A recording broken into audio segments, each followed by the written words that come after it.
পাতার ফাঁক গলে চোখে পড়ে ঝুলে থাকা কাঁচা শসা, কোথাও ফুটে আছে হলুদ ফুল। নরম মাটির উপর সারি ধরে দাঁড়িয়ে আছে চাষির স্বপ্নের ফসল। মাঠ জুড়ে তাজা সবজির ঘ্রাণ।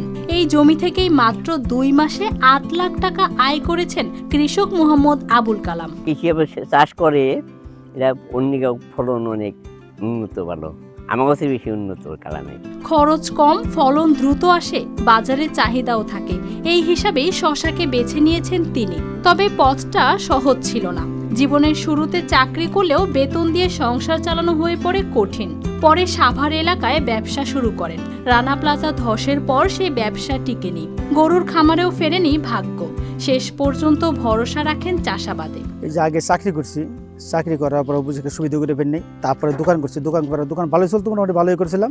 পরে রানা প্লাজা হয়ে গেলো, ভেঙে গেলো, মানে 10 পড়ে গেলো, আমার কাস্টমার মরে গেলো। তারপরে আমার ব্যবসাও একটু মানে খারাপ হয়ে গেলো, বাকি বেড়ে গেলো। পরে পরে বাড়ি চলে এলাম। বাড়ি আসার পর গরু ফার্ম করলাম। গরু ফার্ম করে মোটামুটি করলাম। পরে ওর পুরো ধরা খাওয়ার পর পরে যে কৃষিকাজে এলাম, চাষাবাদ। এখন তিনি একসাথে শসা, লাউ, করলা, শিম, টমেটো, পেঁয়াজ, ধনেপাতা ও কপি চাষ করেন। মালচিং পদ্ধতিতে আবাদ করায় পানির অপচয় কমে, আগাছার ঝামেলা নেই, ফলনও ভালো হয়।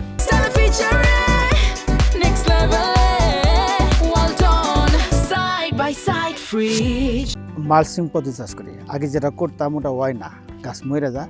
এই মালচিং করার পর গাছ সঠিক থাকে এবং ভালো, পানির অভাব পড়ে না, আর পানি দিলে অনেকদিন লাস্টিং করে। ঢাকার ধামরাই উপজেলার চরসুঙ্গর গ্রামে এই মাঠে এখন সারা বছর কাজ পান 5-6 জন শ্রমিক। মাসিক আয় 2.5 লাখ টাকায় পৌঁছেছে। আমি বাবার সাথে কৃষিকাজ করে পাশাপাশি পড়াশোনা করি। এখন যদি আমাদের মতন শিক্ষিত মানুষ যদি কৃষিতে আসে, কৃষিতে উন্নত হবে। চাকরি বাকরি করার জন্য জায়গায় জায়গায় ঘোরাশোনা করছি, চাকরি পাইনি। তো এখানে কালাম কাকার কৃষিক্ষেত দেখে কৃষিকাজের জন্য এগিয়ে আসি। আবুল কালামের সাফল্য দেখে আশেপাশের কৃষকরাও নতুন করে চাষাবাদে আগ্রহী হচ্ছেন। আমাদের পার্টনার প্রকল্পের গ্যাপের মাধ্যমে তাকে আমি প্রশিক্ষণ দিয়েছি এবং উনি প্রশিক্ষণ সহ অন্যান্য উপকরণও পেয়েছেন, তাকে প্রদর্শনী দেওয়া হয়েছে। আবুল কালাম হচ্ছেন খুবই পরিশ্রমী এবং দক্ষ একজন চাষি। তিনি মালচিং পেপারের মাধ্যমে প্রায় 2 একর জমিতে নিরাপদ ফসল উৎপাদন করছেন এবং এটা আগাম চাষ করছেন। এই মাটি দেখিয়ে দিচ্ছে মাটিতে ফিরলে বদলানো যায় জীবনের হিসাব।